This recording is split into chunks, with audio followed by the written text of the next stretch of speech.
لنا يا عمان الندى راية سنحمي حماها، وهذا قسمنا نصون الحصون التي أقمنا بنانا بطين ودم. وإن تمتحن شرنا في النزال سنلجم من بأسنا كل فم. إذا النار طالت شظاها مسندم ستكوي ظفار العدا بالحمم. عمان التقاء الخصوم التي حسبنا لقاء محالا فتم. مزون السلام على العالمين، بديل الحمام بديل الشيم. أتى عهدنا يا عمان اطمئني، فأمجادنا صحوة لم تنم. فعهد علينا يمينا قطعنا نموت ونفنى ويحيى العلم. نموت ونفنى ويحيى العلم. نموت ونفنى ويحيى العلم.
وأين نعيش أو نحيا عمان لنا تراب سماء عمانيون حيث نكون داخلنا عمان هواه وأين نعيش أو نحيا عمان لنا تراب سماء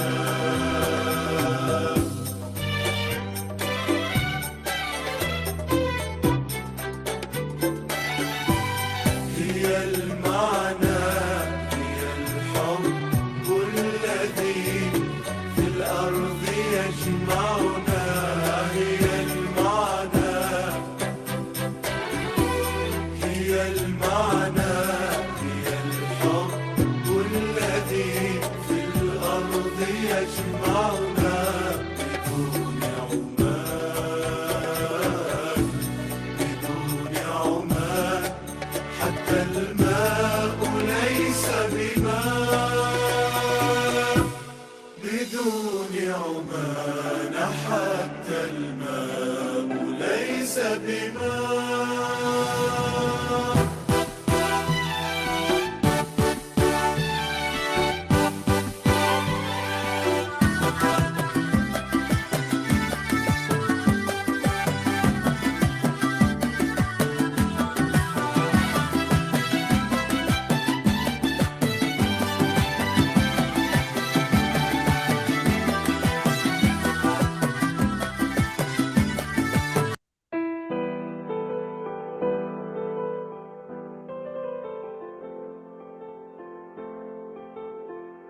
أيا حفلا نجدد فيه عهدا ونبعث شوقنا شعرا ووعدا. هنا السمار يأتون افتخارا ليحيون الليالي نبض مجدا. ورغم البعد نحضر كالأماني تحلق في المدى حبا ووجدا. ففي مجد العلا عز عريق يطاول في السما النجم عهدا. إلى كل الحضور بكل أفق وفي كنف المحبة عزا ودا. نعزز في ربى الأوطان حبا وننسج من خيوط العز بردا. ففي نوفمبر وبكل فخر نغازل في الربا عطرا وسعدا. وفي كل الشعور نفيض عشقا نجدد في الهوى عهدا وعقدا. نراك النور يسطع في دروب تباركها السماحة طيفا خلدا. فيا أرض الأمان نراك بحرا تلامس حبه جزرا ومدا. ننادي في رباك قلوب عشق كأصداء المدى تعلو وتهدى. ونعلي في راية بعمان تسمو كزهر في ربى الأزمان وردا. لنا في كل شبر منكم حلم وهذه الروح دوما فيك تفدى.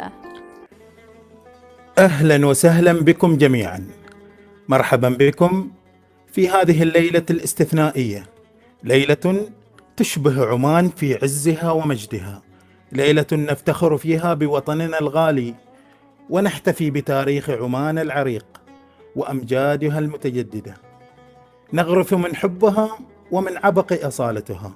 نرحب ترحيبا عميقا بقادة العوائل الكرام، ضيوفنا وأصدقائنا وأشقائنا من دول الخليج ومن كافة أرجاء الوطن العربي. حضوركم اليوم له وقع كوقع الجبال الشامخة ويسري كسريان الأودية الشاسعة. لقد أضفتم بهاء لهذا الحفل وزدتموه من أصالة وروح عريقة تجسد ما تعنيه عمان وتعبر عن أهلها الأوفياء. أنتم نور الحفل، أنتم من تحملون عمان في قلوبكم وأفعالكم وتورثون قيمها وتراثها لأجيال الغد. بكل معاني الترحيب والاحتفاء نرحب براعي حفلنا الكريم الأستاذ فارس العوفي، مدير دائرة الأنشطة الشبابية بوزارة الثقافة والرياضة والشباب. الذي شرفنا بحضوره الباهر وأضاف لهذه المناسبة وقارا وإشراقا. سعادتكم اليوم تعكس قيمتكم الكبيرة في قلوبنا، وحضوركم الغالي يضيف لهذا الحدث مكانة ووقارا. نرفع لكم أسمى عبارات الشكر والامتنان على تشريفكم لنا ودعمكم الذي يلهمنا دوما للعطاء والإبداع. فحياكم الله بيننا، وحللتم أهلا ووطئتم سهلا. نحتفل اليوم بمناسبة ليست ككل المناسبات، اليوم الوطنية العمانية 54، مناسبة تجمعنا تحت راية حب هذا الوطن الغالي، عمان الحبيبة، التي قصتها لا تنتهي بل تكتب فصولا جديدة من العزة والفخر كل يوم. نحتفل ببلد صنع أمجادا وبنى عالما من الشموخ والحكمة، بلد يعانق التاريخ بروح الأمل والمستقبل، من جبال الحجر الراسخة إلى رمال صحراء الربع الخالي، وساحلها الجميل الذي يعانق البحر بكل حب ووفاء. حياكم الله جميعا في هذه الأمسية التي تزدان بحضوركم الكريم. شكرا من القلب، فقد زاد حضوركم هذا الحفل رونقا وجمالا.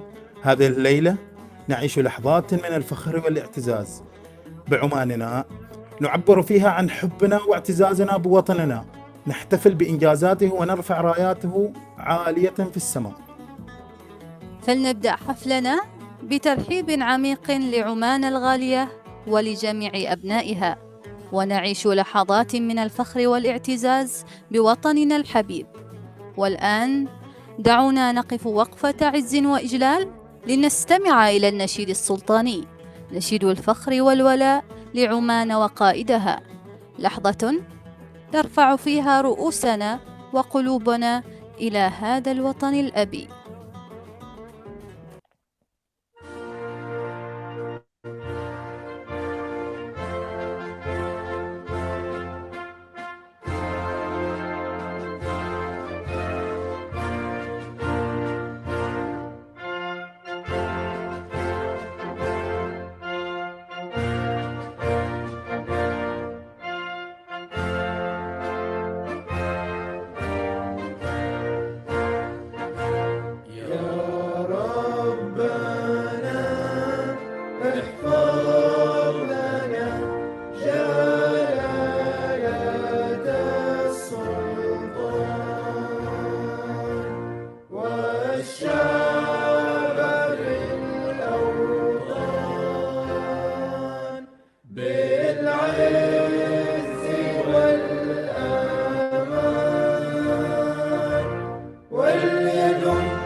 مستمعين الكرام، نقف اليوم في لحظة تجمع ماضي عمان العتيد وحاضرها المشرق، لنشهد معا حكاية نهضت تكتب فصولها العظيمة على مر السنين.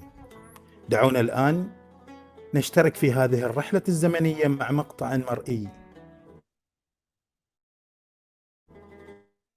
يبرز كيف كانت عمان قبل النهضة وكيف أصبحت اليوم باهرة بإنجازاتها وتطورها.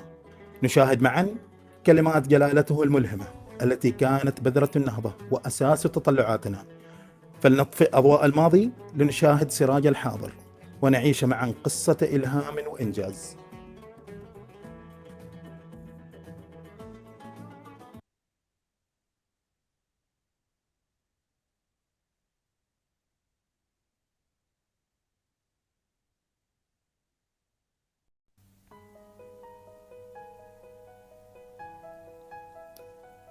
قبل حوالي 47 سنة هكذا عاش أجدادنا.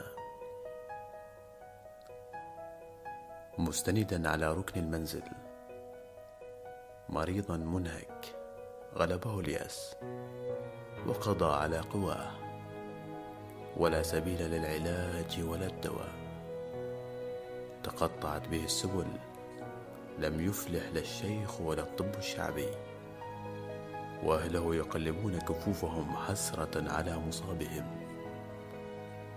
وفي الجهة الأخرى شاب ترعرع وهو لا يعلم شيئا إلا اللهجة المحلية التي يتحدثها. كل ما تعلمه من أبيه يتعلق بالعمل الشاق منذ بزوغ الشمس حتى مغيبها. يردد أحيانا في خلجاته آيات الله التي حفظها عن ظهر قلب. في حينها كان العلم حكرا للذكور دون الإناث.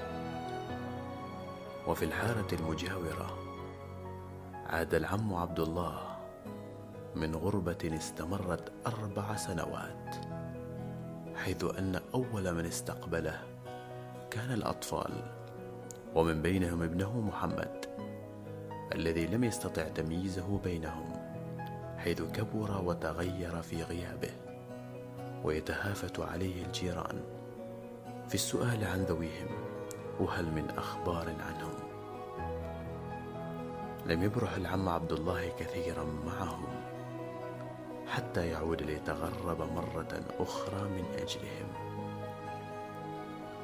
قبل 47 سنة عاش أجدادنا يحاولون النجاة من قسوة العيش ومن قهر الجوع وغربة السنين، لكن قبل 47 سنة أبصر العمانيون النور وأشرقت شمس عمان.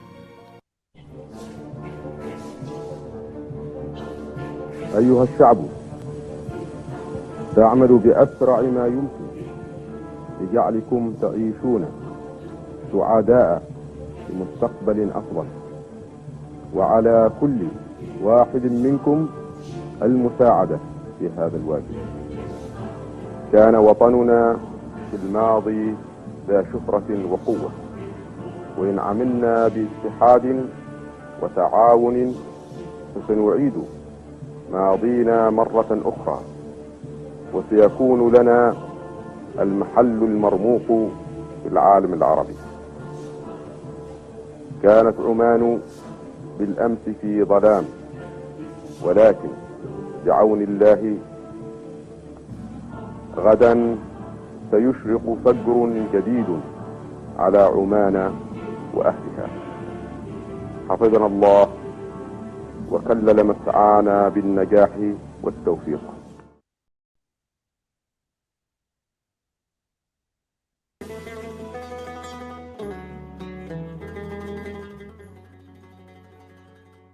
بعد هذه البداية المهيبة، وبعدما عشنا لحظات تحمل في طياتها عبق الماضي وأمجاد الأجداد، واستمعنا للنشيد السلطاني بكل فخر، نقف اليوم لنتأمل في هذه اللحظات التي تجمعنا على حب عمان، على تاريخها المتجذر وطموحاتها المتجددة. بسم الله نبدأ، وبالحب الذي لا يعرف حدودا نلتقي. وها نحن اليوم عبر هذا الفضاء الافتراضي نجتمع، قادمين من كل بقاع الأرض، مختلفين في الأماكن ومتحدين في القلوب. يا له من لقاء يختصر مسافات الدنيا ويجمعنا تحت سقف واحد، يجمعنا على قيم مشتركة وأحلام موحدة تجسدت فيها الإرادة الصادقة والحب للوطن والإنسانية. هنا عمان، هذا الوطن الذي يعانق كل قلب صادق. أحييكم وأدعوكم إلى لحظة من الصفاء، حيث تعلو أرواحنا فوق الجغرافيا، ونرتقي بأحاسيسنا نحو آفاق أبعد من المسافات.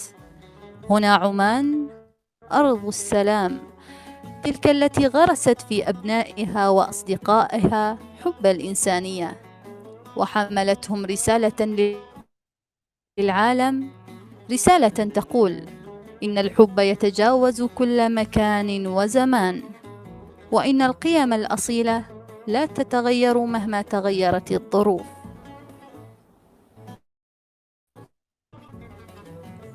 منذ اللحظات الأولى لخطاب السلطان الراحل قابوس بن سعيد بعد توليه الحكم، تيقنا أن مسيرة عمان ماضية بثبات وقوة مرتكزة على إرث عريق وقيم نبيلة وخطاب ملهم. لم يكن مجرد كلمات، بل كان عهدا ووعدا وأملا غرس في قلوبنا جميعا، رؤية تجمع بين حكمة الماضي وبصيرة المستقبل، وتمنحنا ثقة راسخة بأن عمان ستظل منارة للسلام والرخاء. نحن اليوم في هذا المحفل المهيب نقف بفخر واعتزاز بهذه الرؤية السديدة وبهذه القيادة الرشيدة التي تحمل عمان في القلب، ونخطط لمستقبلها بروح النهضة المتجددة، مسيرة عمانية نابضة بالعطاء والعمل يقودها بكل إخلاص السلطان هيثم بن طارق حفظه الله، ويشارك فيها كل عماني بروحه وعزيمته. نجتمع اليوم لنجدد العهد والولاء، ونعيد التأكيد على انتمائنا لعمان، مستعدين لنكون جزءا من هذه المسيرة المباركة، عاملين بإخلاص لنبني مستقبلا يليق بمجد عمان وتاريخها. ومع بداية حفلنا البهي نفتتح أولى فقرات حفلنا لهذه الليلة بمشهد تمثيلي ملهم، التي تكون انطلاقة مميزة لليلة عمانية بامتياز. فقرتنا الأولى نعيش فيها لحظات تغمرنا بالفخر والاعتزاز، لأنها تتعمق في هذا الوطن وتاريخه المجيد. فلنبدأ ونفتح ستار هذه الليلة، ونستمتع معا ببداية تجمع بين أصالة عمان وحاضرها المشرق. لننطلق معكم في حفل استثنائي يحتفي بعمان وأهلها وتراثها العظيم.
إيه أخيرا وصلت. والله عمان شيء ثاني، ما أبغى أفوت ولا دقيقة هنا.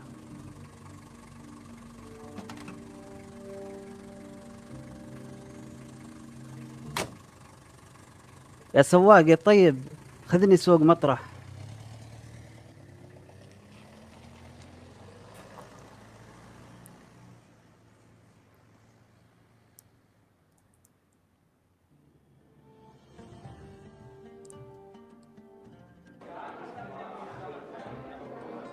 الله يا جمالها، الله يا عمان، سبحان الله، كل شيء هنا كأنه لوحة فنية.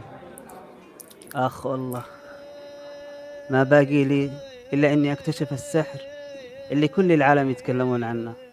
بس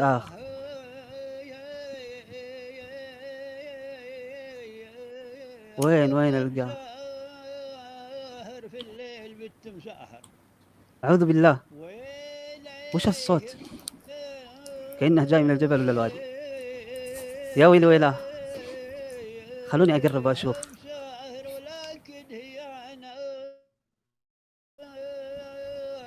أوه، هذا شكله الساحر عماني. قالوا عمان مليانة سحر، خلني أتحقق بنفسي. ما شاء الله ما شاء الله، يا حي ومرحبا وسهلا، نورت عمان. من وين يا الطيب؟ حياك، أنا من اليمن. يا حلو عمان والله. وتبي الصدق؟ سمعت عن السحر اللي عندكم، قلت دامني هنا بشوف بعيني. ترى أنا ما أخاف، أحب الأشياء الغريبة، بس الأهم ما أنظر.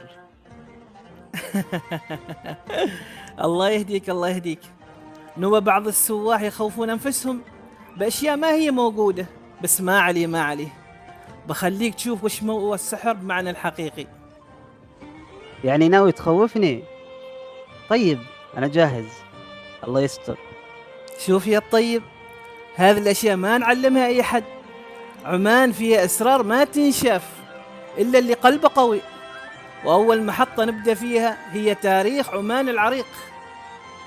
طيب عندي قلب قوي ومستعد، بس لا يكون في رجعة صعبة من هالماضي.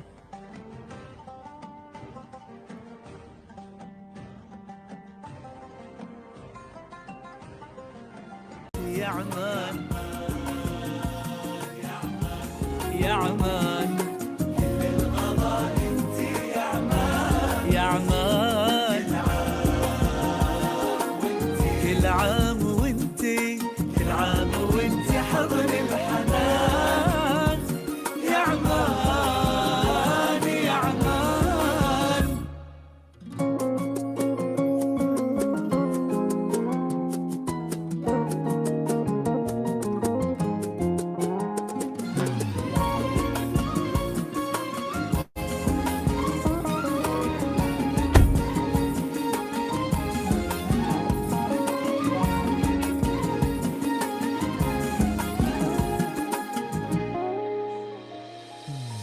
لو تدور الدنيا عنك احنا ما ندور، انتي الهم الوفا وكل الشعور. لو بعيد نكون او قريب نكون، احنا مثل ما انتي رسمتي. يا جميلة بالعطاء ارض السلام، يا رفيعة عن مدى كل الكلام. شامخة عبر أزمنة تحاكي أمواج البحر وسهول الصحراء الشاسعة،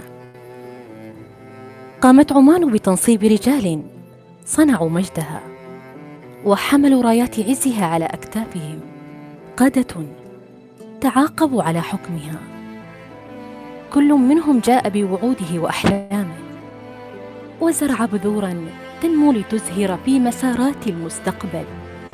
إنها قصة أمة تروى على ألسنة سلاطينها، تاريخ يكتب بحروف من نور وظلال، مجد استقر في ذاكرة العمانيين أبدا.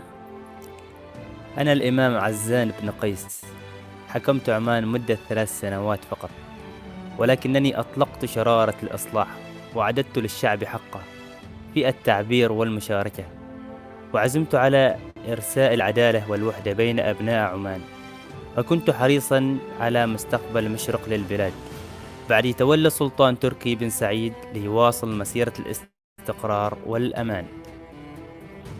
أنا السلطان تركي بن سعيد، حكمت عمان بدءا من عام 1871 لمدة 17 عاما، مستعيدا الأمن والاستقرار للبلاد.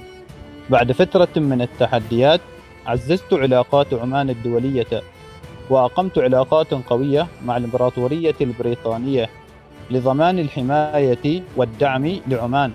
من بعدي جاء ابني فيصل بن تركي حاملا طموحا لتوسيع الآفاق الدولية لعمان. أنا السلطان فيصل بن تركي، حكمت عمان لمدة 25 عاما، وأسست عهدا من العلاقات الدولية الواسعة خاصة مع بريطانيا بهدف حماية عمان من التحديات الخارجية. حرصت على تطوير البلاد تدريجيا وجعلتها أكثر انفتاحا على العالم. بعدي جاء ابني تيمور بن فيصل ليبدأ مرحلة جديدة من الإصلاحات. أنا السلطان تيمور بن فيصل، وخلال فترة حكمي التي استمرت 19 عاما شرعت بتطوير التعليم والإدارة، وكنت أول سلطان عماني يتنازل عن العرش طوعا في عام 1932 لصالح ابني سعيد. أدركت أن الوقت حان لقيادة جديدة بروح الشباب، وأثق أن ابني سعيد سيواصل مسيرة الحفاظ على الهوية العمانية بأسلوبه المتميز. أنا السلطان سعيد بن تيمور، حكمت عمانا بدءا من عام 1932 واستمر حكمي لمدة 38 عاما، حيث كنت حريصا على الحفاظ على الهوية العمانية وإبعادها عن التأثيرات الخارجية، محافظا على أصالة البلاد. بعدي كان ولدي قابوس على استعداد لقيادة عمان على عصر جديد من النهضة والتقدم.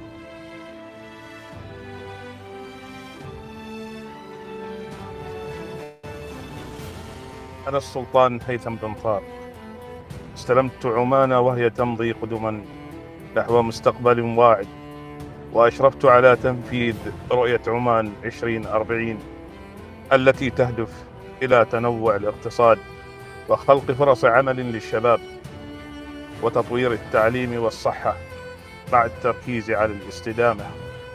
أعاهد الشعب على مواصلة مسيرة النهضة، مستلهما خطى من سبقوني لبناء عمان المستقبل بكل قوة وطموح. وهكذا تستمر مسيرة دولة ألبو سعيد بما يقارب 3 قرون، مسيرة تبدأ بحلم وتتحقق بالعزيمة، تتعاقب عليها الأجيال حاملة رسالات من سبقها. على أكتاف سلاطينها نهضت عمان لتصبح رمزاً للتوازن والاستقرار والحكمة، تواصل السير لتصنع مجداً لا ينتهي.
والله إن تاريخكم عظيم وشيق ويشعرني بفخر كبير. يوه وش جاني؟ قمت أتكلم فصحى، الظاهر بدأ التأثير يا أخوي. ما عليك باس يا حبيبي، وبعدك ما شفت شيء. تعرف إن عمان تعرف إن معانا بعمان 11 محافظة، وكل وحدة فيها معالم وآثار وجبال وسواحل من مسندم لين ظفار. صدق؟ أنا كيف ما عرفت كل هالمعلومات من قبل؟ لا تلوم نفسك، لا تلوم. جمال عمان ما يظهر إلا اللي يبحث عن جمالها. وأقول لك سر، أهل عمان في كل محافظة يفتخرون بتراثهم وتقاليدهم ويرحبون دائما بالضيف. ولو جيت أهل الشرقية يقولوا لك هيش علومك يا حي ومسهلة، ولو جيت ظفار بيقول لك خبو خير، ولو وصلت مسقط بيقولوا لك مو علوم مو خبار. لحظة، يعني كل أحد يتكلم غير؟ نعم صحيح، لكل محافظة لهجة مختلفة وعادات فريدة. طيب يا أخوي، ودي توديني جولة بين المحافظات؟ والله شوقتني يا أخوي. تعال معي، تعال، بخليك تشوف شيء يخلي كل زاير ما ينسى عمان وين ما راح.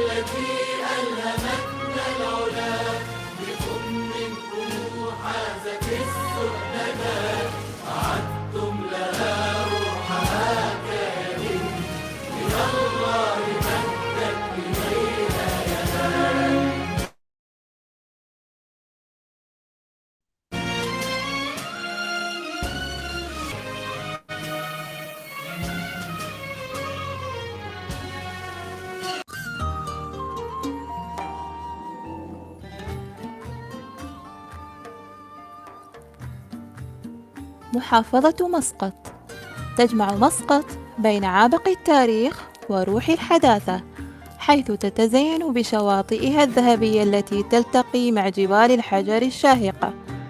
في قلب هذه المحافظة تقع منطقة مطرح، التي تعد من أبرز الوجهات التاريخية والسياحية، وتضم معالم فريدة مثل قلعة مطرح المطلة بفخامة على الساحل، وسوق مطرح الشهير بأجوائه العريقة وروائح التوابل والبخور التي تملأ المكان. كما يبرز كورنيش مطرح بأجوائه البحرية الساحرة وبيوته القديمة المتناغمة مع مشاهد البحر كوجهة مميزة للتنزه. وتضم مسقط أيضا قلعتي الجلالي والميراني اللتين تجسدان التاريخ العماني العريق، بالإضافة إلى سد وادي ضيقة وهوية نجم كمواقع سياحية مميزة. ومن بين المعالم الإسلامية الحديثة يأتي جامع السلطان قابوس الأكبر كتحفة معمارية فريدة تتميز بروعة التصميم والزخارف البديعة، وهو رمز للفن الإسلامي في عمان.